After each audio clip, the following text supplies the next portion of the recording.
Amen. Amen. Magandang umaga po sa ating lahat, mga ginigiliw, mga minamahal ng Panginoon. May pag-asa sa Panginoon, mga ginigiliw, no? Ang sabi po ng salita ng Panginoon, wala po siya sa gitna ng 1,000 tao na hindi siya ang pinag-uusapan, kundi ang Panginoon nasa kalagitnaan ng 2 o 3 tao na nagkakatipon na ang pinag-uusapan ay ang salita ng Panginoon, mga ginigiliw, no? Ang pag-aaralan po natin ngayon sa umagang ito ay bigyan po natin ng pamagat na ang pag-asa, no? The hope, mga ginigiliw. Ano nga ba ang nakabalot na misteryo sa salita na ito ng Panginoon, no? Na binigyan natin ng tema ng pag-asa, mga ginigiliw. Na karamihan sa mga nagbabahagi ngayon ng salita ng Panginoon, ang kanilang tema ay ang muling pagkabuhay ng ating Panginoon. He is risen, mga ginigiliw. Pero ito, no, bibigyan po natin ng tema ayon sa ipinapahayag sa atin ngayon ng ating Panginoon. Ang pag-asa or the hope, mga ginigiliw. Sa araw na ito, marami ang ginugunita, mga ginigiliw, sa muling pagkabuhay ng ating Panginoong Jesucristo. Ito yung 3 araw ng kanyang muling pagkabuhay pagkatapos nung siya ay namatay noong araw ng Miyerkules ng hapon. No? Miyerkules ng hapon namatay ang ating Panginoong Jesucristo. Hindi po Biyernes. Mali ang computation. Hindi biblical yung Biyernes na kamatayan. Kasi kung Biyernes, Sabado, Domingo di, 1 araw lang. 3 araw ang sinabi niya dito eh. Bakit Biyernes? Hindi Biyernes ang kanyang kamatayan. Namatay siya ng hapon ng Miyerkules, Huwebes, Biyernes, Sabado, Domingo. O ngayon, biblical yun. Yun ang tamang pagbilang po natin ng kanyang muling pagkabuhay, mga ginigiliw. No? So, alam nyo, bago namatay ang ating Panginoong Jesucristo, mga ginigiliw, ang mga alagad na ito, no, sinasabi ng ating Panginoong Jesucristo sa kanyang mga alagad na, ako ay mamamatay at muling mabubuhay. Yun ang sinasabi ng ating Panginoong Jesucristo sa kanyang mga alagad. Hindi nila naiintindihan ang mga kataga na ito na binabanggit ng ating Panginoong Jesucristo nung sinabi niya na siya ay mamamatay at sa 3 araw siya ay muling mabubuhay. Meron din siyang sinabi doon, nagibayin niyo ang templong ito, sabi niya, at sa 3 araw, sabi niya, itatatag ko ang bagong templo. Sabi niya po, mga ginigiliw, nang ibig niyang sabihin, ito ay symbolical. Ibig sabihin, pinopoint ng ating Panginoong Jesucristo ang kanyang kamatayan sa kanya, mga ginigiliw, na nagpanggap pa siya na hindi siya alagad ng ating Panginoong Jesucristo. No? Itinatwa niya, no? Nung 3 beses siyang sinabihan na, isa ka rin ba sa mga, di ba ikaw ay isa rin sa mga alagad ni Kristo, sinasabi niya, sinasabi ng mga taong ito, mga ginigiliw. Pero hindi ikinais time, no? Na nung nahuli na po nila ang ating Panginoong Jesucristo, mga ginigiliw, hanggang siya ay naipako sa krus, ang mga alagad na ito ay nagkanya-kanya na po sila. Bubagsak na ang langit sa kanila, mga ginigiliw. Parang bubagsak na po ang langit, no? Kaya nagkaroon sila ng pagkabalisa, pagkatakot.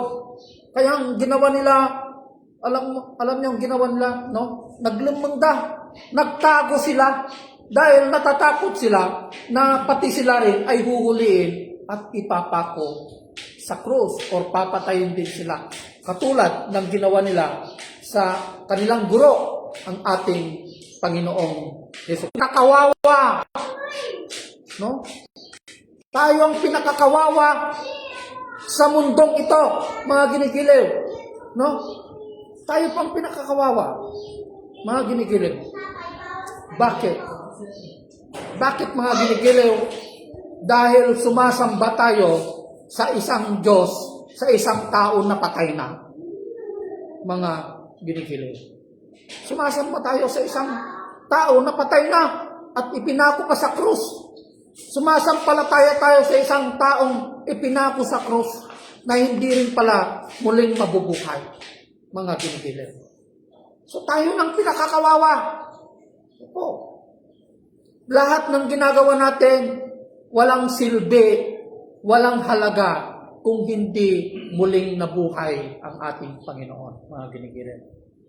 Katulad ng mga namatay rin na sumampalataya sa ating Panginoong Jesucristo, lahat sila ay napahamak. Andre, stop that. No? Lahat sila ay napahamak. No? Napahamak sila. So tayo na ang pinakakawawa sa lahat ng tao na nilalang dito sa mundo dahil sumasamba tayo sa isang namatay na hindi naman muling nabuhay. Salamat sa Panginoon dahil siya ay muling nabuhay sa pangatlong araw. Ano ang indikasyon nito? Ano ba ang kahalagahan ng kanyang muling pagkabuhay? Katulad ng sinabi ko po sa inyo kanina, ang muling pagkabuhay ng ating Panginoong Jesucristo, ito ay pag-asa para sa atin na sumasampalataya sa Kanya. Bakit ito ay pag-asa para sa atin?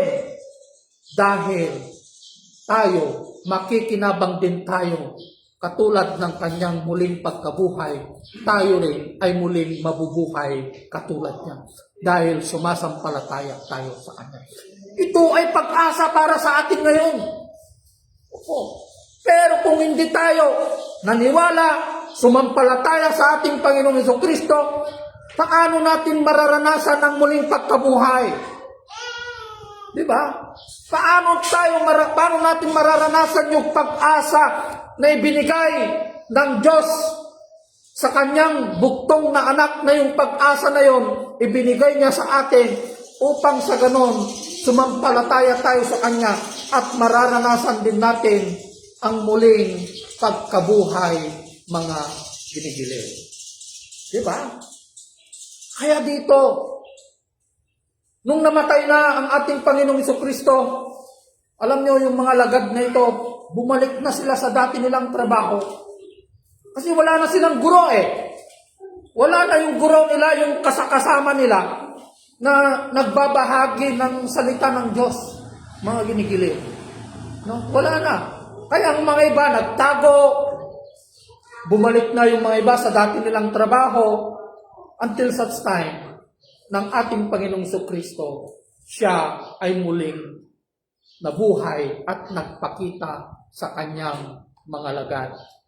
Na ang mga lagad na ito, sila ay nagkakatipon sa isang lugar, sa isang kwarto na pinagtataguan nila. Nagtatago sila kasi baka huliin sila ng mga Romano eh.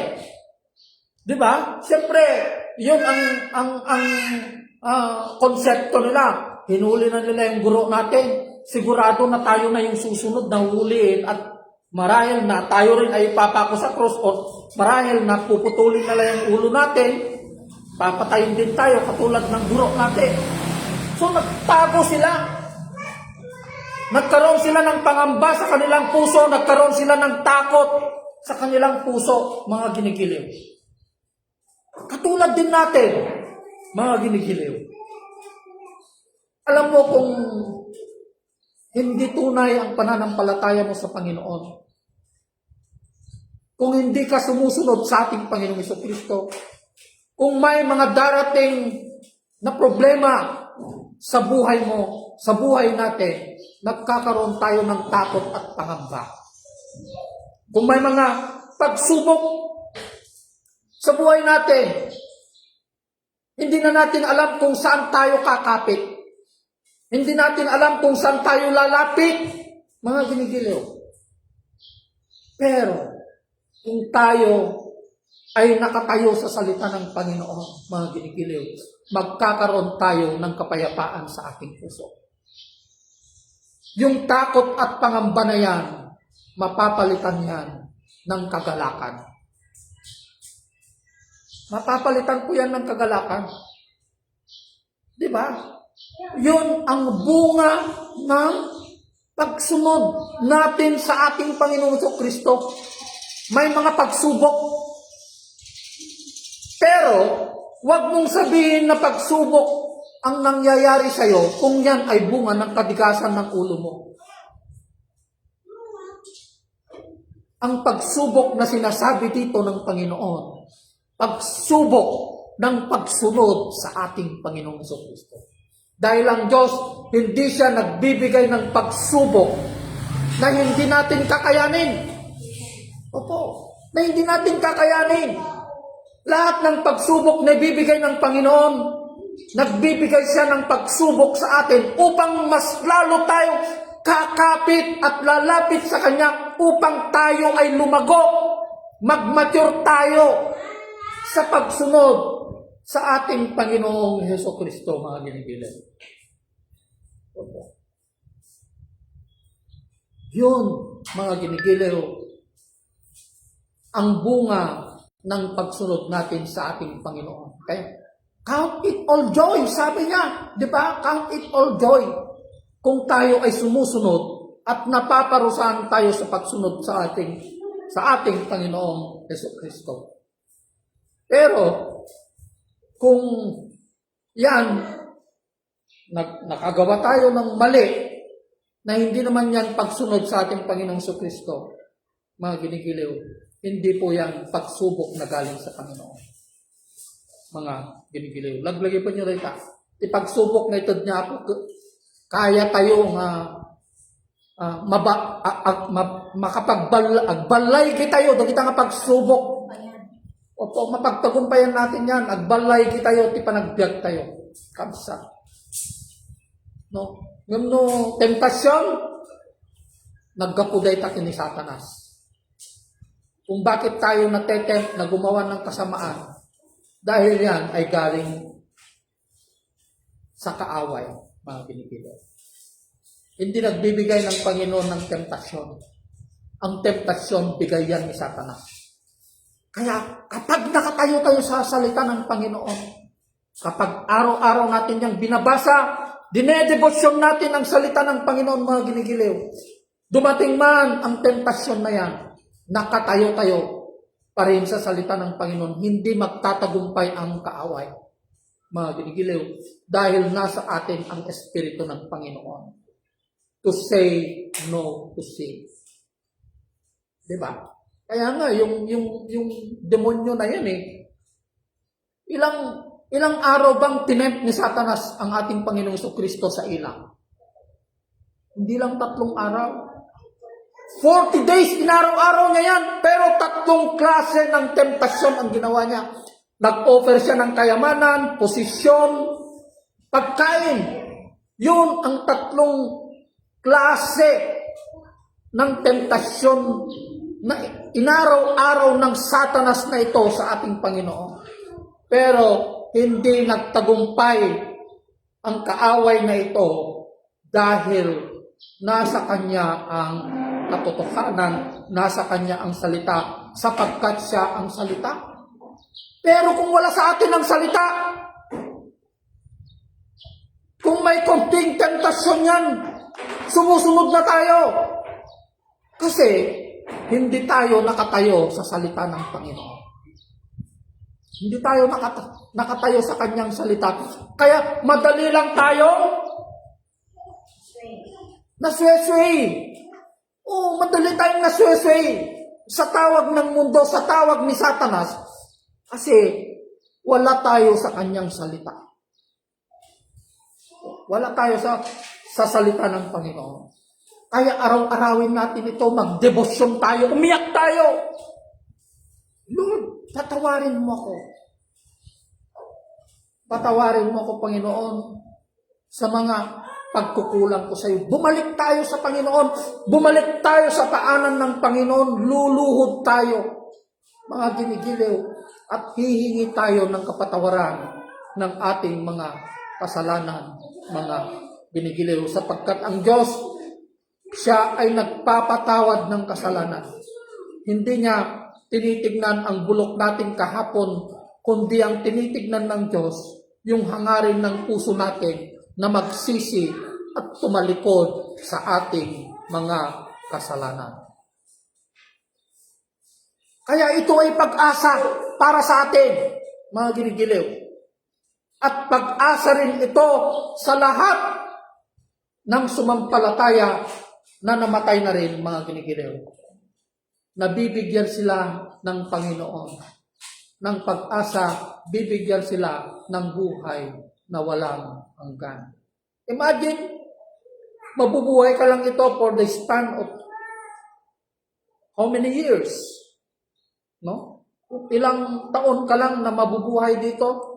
Mabuti kung naabot mo yung 70, yung sobra niyan, bonus na yan. May maagang namamatay. Di ba? I remember one time, yung sinabi ng isang pastor, alam niyo ang sabi niya, agsalita na kitata kada kayo, nga kalpasan daytoy, nga panangikasabak iti sao, tiapo ko na. Kalpasan nga may kasabak kada kayo, daytoy nga sao iti Diyos, kuna na. Madamdama, matay na kon, kuna na. Isu nga, agdengeg kayo, buludek, day talapayag yu, kuna na kabsat. Kastamat kada kayo, agdengeg kayo, daytoy nga sao itatangal daw, kasjay imbagak, nga baka madamdamak, matay na kon, kastamat kada kayo, no diyo nga dinengeg, daytoy nga sao, kakalpasan daytoy nga panagsao, baka matay kayo met, kuna na. Kuday nga sao imbagak, kada kayo itatangal daw, isunto ti mangukom kada kayo, magtakder kayo, ijay sangwanan ni Apo Hesus Kristo. Kadamagan nanto kada kayo, kuna na. Anya itinaramid mo, dayjay nga sao nga imbaga ni Pastor Richard Alonso Kingka. Dayjay to ti damagan na. Tangamin dayjay nga sao nga imbaga na, isunto ti mangukom din ka, kuna na kamsa. Diba? Dayjay to nga sao ti mangukom din ka. Dayjay to ti saludsuden ni Apo kada tayo. Napan na nga sa baking ka, ijay yusi kay gisi to gigaraw, napan tiluglugar, ngam inidyang dayjay nga mensahe, tingka, kuna na to, kapsa. Isu nga denggan tayo mo nasaya at dagito yung bagbagan ni Apo kada tayo, tani Apo, makipatpatang kada tayo, babaen iti propeta na, babaen iti pastor na kakabsat. Diba? Oo. Man kakabsat. So nga, daytoy, kuna na kabsat, nubasan tayo daytoy, nasao iti Diyos, inikan na tayo iti namnama. Daytoy, ngal daw, iso, tinted ni Apo kada tayo nga namnama, tapno iti kasta,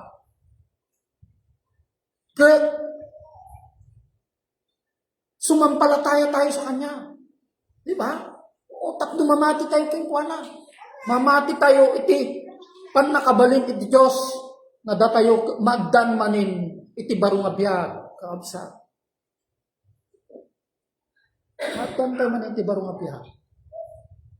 Awan ti pangi dasigan tayo ti kinadayag iti Dios no adda tay lang iti rabaw ti daga. Ta amin nga pagnam di jay kabsat balitok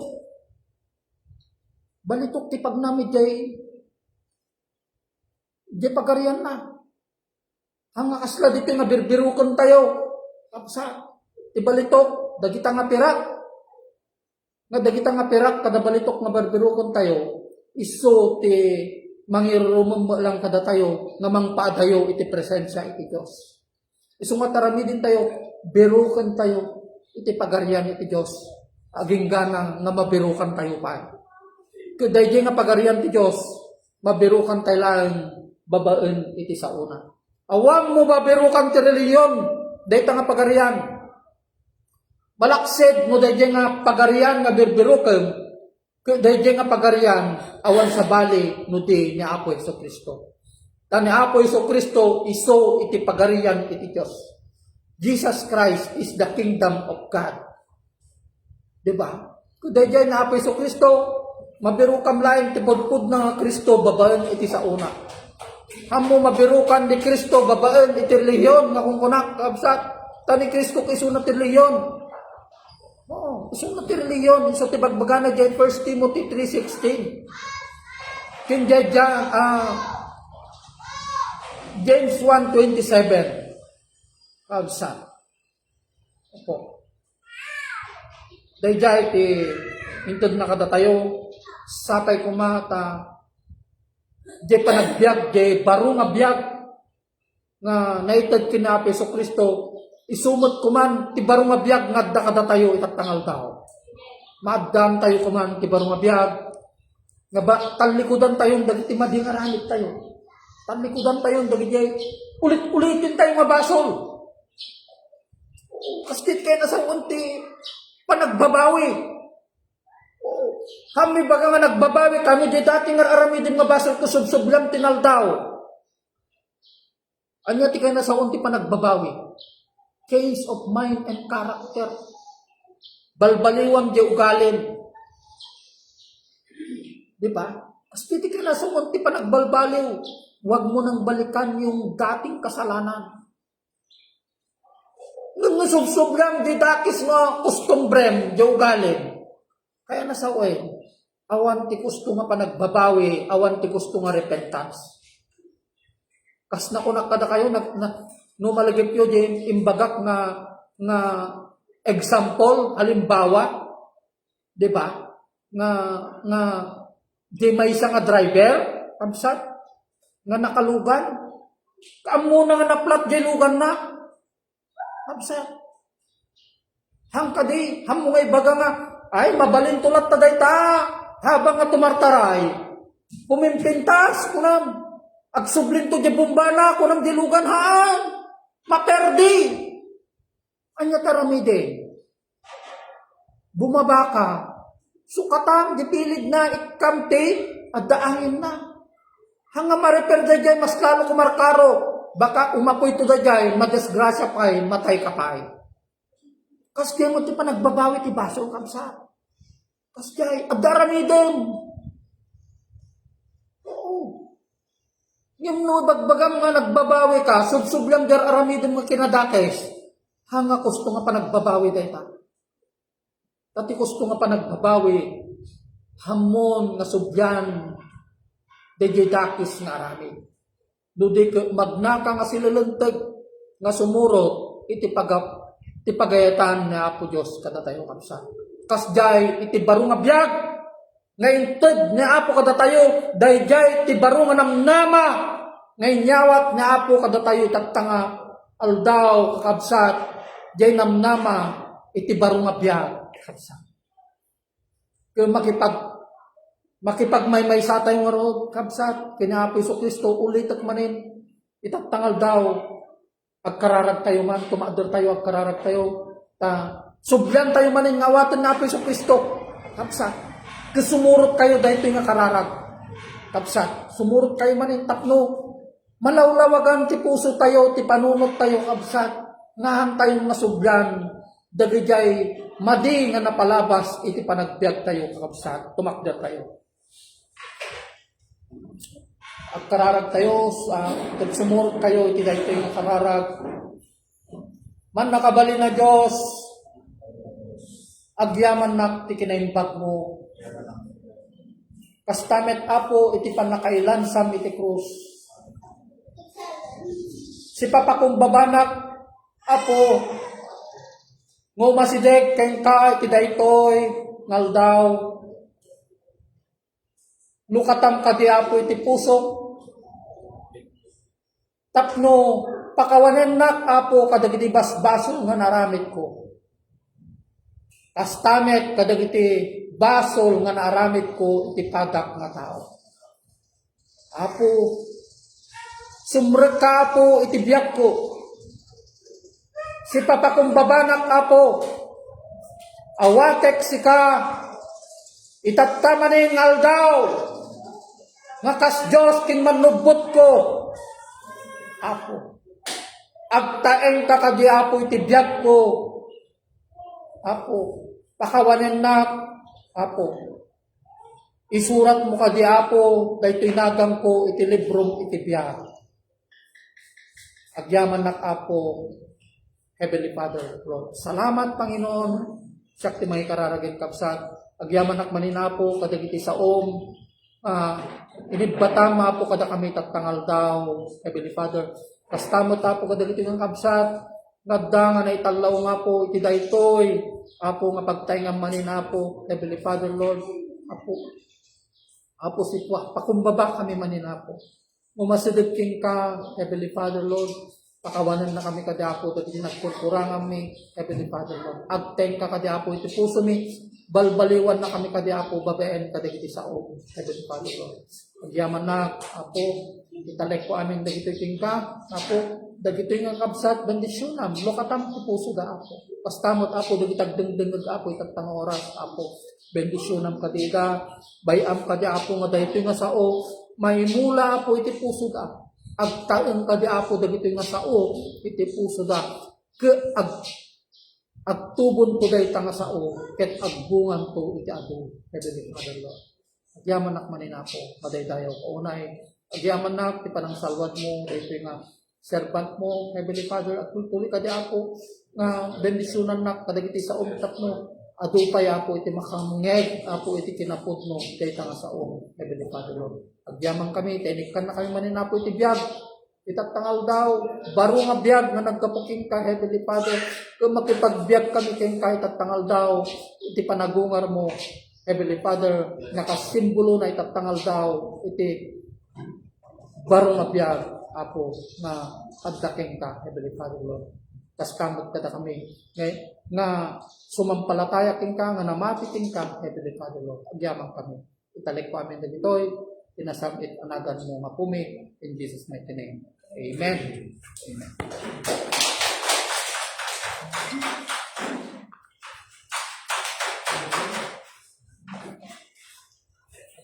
Dito pala yung mga